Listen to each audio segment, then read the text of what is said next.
अस्सलाम वालेकुम स्टूडेंट्स। हमारा आज का टॉपिक है टेम्परेचर रेगुलेशन इन फिशेस।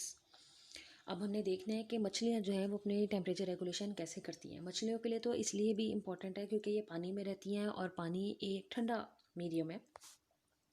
और जैसे जैसे समुद्रों में आप दरियाओं में गहराई में जाते जाएं वैसे वैसे पानी ठंडा होता जाता है क्योंकि सूरज की रोशनी एक हद तक जो है वो पेनिट्रेट करती है। So temperature of the surrounding water determines the body temperature of fish that live in extremely cold waters have anti freeze materials in their body. तो मछलियाँ जो है वो एंटी फ्रीज कंपाउंड जो है वो पैदा करती हैं। एंटी फ्रीज कंपाउंड वो कंपाउंड होते हैं जो कि सेल्स के अंदर जो पाया जाने वाला पानी होता है उसको आइस क्रिस्टल्स में तब्दील नहीं होने देते। अगर सेल्स के अंदर जो पानी पाया जाता है वो आइस क्रिस्टल्स में तब्दील हो जाएगा तो उन आइस क्रिस्टल्स की वजह से सेल ऑर्गेनाइज डैमेज होना शुरू हो जाएंगे। सेल के अंदर की तमाम जगह ऑक्यूपाई होती चली जाएगी। सेल एक्चुअली वर्न आउट हो जाएगा, डेड हो जाएगा। और ज़ाहिर बात है कि टिश्यू ऑर्गन के डेड होने के नतीजे में, सिस्टम ऑर्गन फेलियर के नतीजे में जानदार की ज़िंदगी को भी ख़तरा लाक हो सकता है। तो एंटी फ्रीज कंपाउंड बनाने का मेन मकसद ये होता है कि जो भी पानी की जो क्वांटिटी सेल के अंदर होती है उसकी वजह से आइस क्रिस्टल्स की फॉर्मेशन को रोका जाए। तो अब इसमें इन्होंने आपको मिसालें दी हैं पॉली अल्कोहल्स की, सॉर्बिटॉल की, ग्लाइसरॉल की, वाटर सॉल्युबल पेप्टाइड्स हैं, ग्लाइकोपेप्टाइड्स हैं। ये फ्रीजिंग पॉइंट को लोअर कर देते हैं। प्लाज्मा जो ब्लड प्लाज्मा उसको भी जमने नहीं देते, उसको भी उसकी नॉर्मल सिचुएशन में रखते हैं, दूसरे बॉडी फ्लूइड्स को भी। इसी तरह the fish also have proteins and protein sugar compounds that stunt the growth of ice crystals that begin to form. अगर फिर भी आइस क्रिस्टल्स बनना शुरू हुए तो उनको रोकने के लिए प्रोटीन या प्रोटीन के कार्बोहाइड्रेट के साथ फॉर्मेशन होने वाले मखसूस कंपाउंड्स होते हैं जिनको इस्तेमाल करके तो जो मछलियां हैं वो अपनी बॉडी को मेंटेन रखती हैं और आइस क्रिस्टल फॉर्मेशन से रोकती हैं। These adaptations enable these fish to stay flexible and swim freely in a super cooled state। क्योंकि मैंने जैसे आपको पहले बताया कि समुद्रों का पानी, दरियाओं का पानी बहुत ठंडा होता है और सर्दियों के मौसम में तो और एक्सट्रीमली ठंडा हो जाता है। तो ऐसे हालात में मछलियाँ एक्टिव रहती हैं, ये अपने आप को स्विम कराती रहती हैं और ये नॉर्मल लाइफ गुजारती हैं जैसे कि आम ऑर्गेनिज्म जो है कि वो गुजारते हैं। Some active fish maintain a core temperature significantly above the temperature of water. बहुत सारी मछलियाँ अपने जिस्म का जो दर्जा हरारत है वो इस तरह से मेंटेन रखती हैं कि पानी के दर्जा हरारत के मुताबिक अपना इंटरनल टेम्परेचर मेंटेन रखती हैं। ब्लूफिन टूना ये मछली का नाम है and the great white shark have major blood vessels just under the skin. तो इनकी जो ब्लड वेसल हैं वो स्किन के अंदर होती हैं। Branches deliver blood to the deeper powerful red swimming muscles where smaller vessels are arranged in a counter current heat exchange mechanism rete mirabile. क्योंकि जानदारों को ये मालूम होता है कि हमारी स्किन के नीचे पूरा ब्लड कैपिलरीज का नेटवर्क मौजूद होता है। अगर हमारा जिस्म में जो हीट एनर्जी प्रोड्यूस होगी वो ब्लड को जैसे गर्माइश देगी और जो गर्म खून हमारे जिस्म में दौड़ेगा उसका मेन काम आम हालात में तो ये होता है कि हमारे जिस्म की दर्जा हरारत को यकसा मेंटेन करे और हीट के जो डिसिपेशन है उसको किसी तरह से कम किया जा सके। अब एक कॉमन सेंस की बात है कि अगर गर्म खून जानदार के पेरिफेरी है जो कि जानदार के बाहरी अतराफ के हिस्से हैं वहाँ पर अगर गर्दिश करेगा तो ज़ाहिरी बात है कि पानी के अंदर डिसिपेट हो जाएगा। इस तरह से बहुत सारी हीट एनर्जी लॉस हो जाएगी और जानदार के जिस्म का जो दर्जा हरारत है वो ड्रॉप हो जाएगा। तो इसका हल वो यूँ निकालते हैं कि जो गर्म खून है, हीट एनर्जी जो प्रोड्यूस होती है और जो गर्म खून के थ्रू वो ब्लड को वार्म अप करती है, बॉडी को वार्म अप करती है, वो बॉडी के इंटरनल हिस्से में नहीं रखी जाती है जिसकी वजह से बॉडी के जो मसल्स हैं, बॉडी के जो इंटरनल ऑर्गन्स हैं वहाँ तक हीट एनर्जी की सप्लाई होती है। और काउंटर करंट एक्सचेंज मैकेनिज्म के नतीजे में जब दो अपोजिट डायरेक्शन से ये दोनों चीज़ें आपस में मिलती हैं तो हीट एनर्जी को अब्जॉर्ब कर लिया जाता है और हीट एनर्जी को बाहर के एरियाज़ में जो बॉडी के पेरिफेरी है, बॉडी के बाहर के अतराफ हैं, हिस्से हैं, वहाँ पर कम भेजा जाता है ताकि उसको डिसिपेट होने से बचाया जाए, उसको ज़ाया होने से बचाया जाए। तो हीट जो है वो रेड मसल्स में जनरेट होती है, is not lost because it is transfer to the rete mirabile from venous blood passing outward to cold area and arterial blood passing inward from the body surfaces.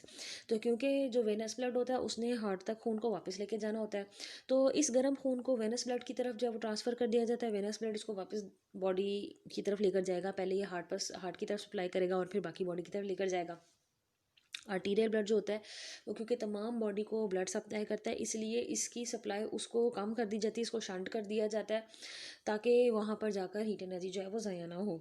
So this arrangement of blood vessel enhances the vigorous activity by keeping the swimming muscles several degree warmer than the tissue near the surface of the fish. तो यही वजह है कि मछली के जिस्म के जो अंदरूनी तौर पर पाए जाने वाले मसल्स हैं वो हीट अप रहते हैं, वो गर्म रहते हैं, उनको हीट एनर्जी मुसलसल मिलती रहती है और वो एनर्जी सेल्स को काम करने के लिए मददगार भी साबित होती है, बॉडी के इंटरनल एनवायरनमेंट को नॉर्मल रखने में भी साबित होती है। लेकिन मछली के जो अतराफ़ हैं, जो कि बाहर के हिस्से हैं, जिस्म के बाहर के हिस्से हैं, उनको ठंडा खून कोल्डर ब्लड जो है वो सप्लाई किया जाता है ताकि हीट एनर्जी डिसिपेट ना हो। तो इस तरह से जो फ़िश है वो खासा आराम से अपने बॉडी टेम्परेचर को मेंटेन रख लेती है। किनारे क्योंकि पानी के साथ होते हैं तो वहाँ पर हीट एनर्जी लॉस होने का खदशा कम से कम हो जाता है और मछलियाँ जो हैं वो एक्टिव रहती हैं। सो हमने बात की अभी कि किस तरह से शंट किया गया है ब्लड को।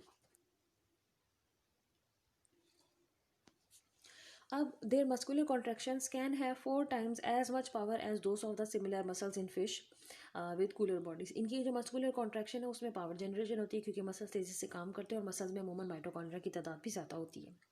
तो वो मछलियाँ जो कि इस तरीके से अपने जिस्म की दर्जा हरारत को मेंटेन रख लेती हैं वो उन मछलियों के मुकाबले में बेहतर तरीके से काम कर पाती हैं जो कि अपनी बॉडीज़ को कूलर रख पाती हैं और इतने बेहतर तरीके से दर्जा हरारत को मेंटेन नहीं रख पाती हैं। So they can swim faster and range more widely through various depths in search of pray.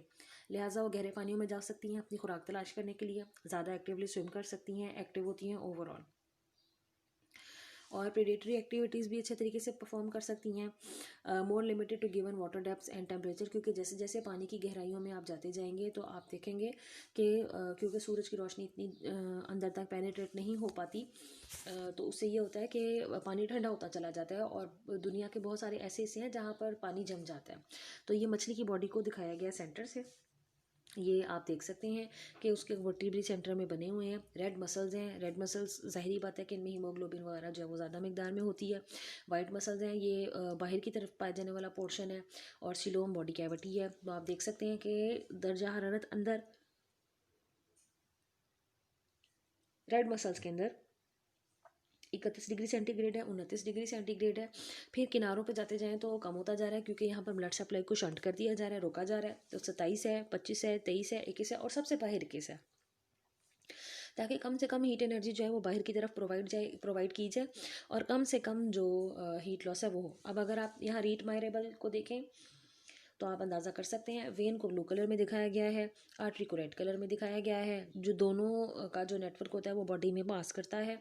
तो आप देख सकते हैं कि जो ब्लड है उसको आर्टरी की तरफ भेजा जा रहा है इंटरनल साइड पे ताकि वार्म ब्लड जो है वेन्स का वो इंटरनल बॉडी मसल्स को पहुंचाया जाए और वो वेन्स जो कि बॉडी की पेरिफेरी की तरफ से खून इकट्ठा करने लेकर जा रही हैं वहाँ पर हीट एनर्जी जो है कम से कम उसका लॉस किया जाए। और इसी तरह वार्म ब्लड को इनसाइड द फीमेल बॉडी जो कोर है, जो अंदरूनी हिस्से हैं, जो अंदरूनी मस्कुलर पोर्शन है, वहाँ पर ही सप्लाई किया जाए और बाहर की तरफ सप्लाई ना किया जाए। अब बात कर लेते हैं टेम्परेचर रेगुलेशन एम्फीबियंस की और रेप्टाइल्स की। एम्फीबियन और रेप्टाइल जो है ये अपना दर्जा हरारत एज सच बहुत ज़्यादा मेंटेन नहीं कर पाते और ये एनवायरनमेंट के ऊपर डिपेंडेंट होते हैं अपने दर्जा हरारत को मेंटेन करने के लिए। तो ये एक्टोथर्म्स हुए, अब इतनी खुद हीट एनर्जी जो है वो जनरेट नहीं कर पाते हैं, इसीलिए ज़्यादा इफ़ेक्ट भी होते हैं। अब हम बात करेंगे एम्फीबियंस की। एम्फीबियंस में थोड़ी हीट एनर्जी बनती है मेटाबॉलिक रेट के मुताबिक और वो बॉडी को वार्म अप रखने की कोशिश करती है, लेकिन जब बहुत ठंड पड़ती है तो ये फिर हाइबरनेशन करते हैं। हाइबरनेशन में ये इनएक्टिव हो जाते हैं, मट्टी के अंदर अपने आप को दबा लेते हैं और एक स्लीपी सी कंडीशन में चले जाते हैं। एम्फीबियंस में थर्मो रेगुलेटरी प्रॉब्लम्स भी हैं। They must exchange oxygen carbon dioxide across the skin surface and their moisture layer acts as a natural evaporative cooling system। क्योंकि स्किन के थ्रू रेस्पायर करते हैं, क्यूटेनियस रेस्पिरेशन के थ्रू ऑक्सीजन जो है वो डिफ्यूज इन कर जाती है, कार्बन डाइऑक्साइड जो है वो डिफ्यूज आउट कर जाती है। और क्योंकि जिसम की जो स्किन है वो बहुत पतली है, स्लिपरी स्लाइमी मॉइस्ट है, तो उसकी वजह से पानी जो है वो बुखारात बन करने की स्किन से उठता भी रहता है जब कूलिंग इफेक्ट पैदा करता है जब गर्मियाँ होती हैं। तो एम्फीबियन जैसे कि बुल फ्रॉग है, ये क्या करते हैं, ये अमाउंट म्यूकस की जो है वो सिक्रीट करते हैं बॉडी सरफेस के बाहर। एक रिस्पॉन्स ये पैदा कर लेते हैं कि एवेपोरेटिव कूलिंग को रेगुलेट किया जाए जब इन्होंने गर्मियों का मौसम गुजारना है। और गर्मियों के मौसम के दौरान इनकी जो स्किन होती है स्लिपरी स्लाइमी मॉइस्ट होती है, पानी के अंदर चले जाते हैं। ठंडी जगहों पर रहना ज़्यादा पसंद करते हैं जहाँ पानी की एग्रीगेशन हो। वैसे भी एम्फीबियंस पानी को मुकम्मल तौर पर छोड़ नहीं पाए हैं। तो और अगर ज़्यादा गर्मी हो जाए, दर्जा हरारत नाकाबिले बर्दाश्त हो जाए, तभी अपने आप को मड के अंदर बरो कर लेते हैं और बरो बनाकर रहते हैं और अपने आप को इनएक्टिव कर लेते हैं। और वो जो सिचुएशन होती है वो एस्टिवेशन कहलाती है। रेप्टाइल्स की स्किन क्योंकि ड्राई है, तो इनमें तो आपको पता है कि हीट लॉस जो है वो स्किन के थ्रू उस तरह से नहीं हो सकता। और क्योंकि मोटी थिक स्केली सी स्किन है, और इसके अलावा इवेपोरेटिव कूलिंग भी नहीं हो सकती, तो ये दोनों मैकेनिज्म इनमें नहीं होंगे। अच्छा, इनका जो रिब केज है वो एक्सपेंडेबल है। पावरफुल मसल्स जो हैं वो वेंटिलेशन करते रहते हैं, तेज़ तेज़ सांस लेते रहते हैं। Reptiles are almost completely ectothermic, ये बिल्कुल दर्जा हरारत जो है वो अपने मेटाबॉलिज्म के थ्रू मेंटेन नहीं कर पाते और बाहर के दर्जा हरारत को इस्तेमाल करते हैं अपनी बॉडी को वार्म अप करने के लिए। तो इनके मेटाबॉलिक रेट्स भी लो हैं, उससे जितनी हीट एनर्जी बनती है उसे अपने आप को वार्म रखने की कोशिश करते हैं। जिस तरह से हम हायर ऑर्गेनिजम्स में जैसे कि मैमल्स हैं, जैसे कि बर्ड्स हैं, उनमें रेगुलेटरी मैकेनिज्म देखते हैं दर्जा हरारत को मेंटेन करने के लिए, वैसा आपको रेप्टाइल्स और एम्फीबियंस में नज़र नहीं आएगा। तो सी टर्टल, सी स्नेक्स के बारे में यहाँ इन्होंने आपको बताया कि ये कंजर्व करते हैं बॉडी हीट को by routing blood through circulatory shunts.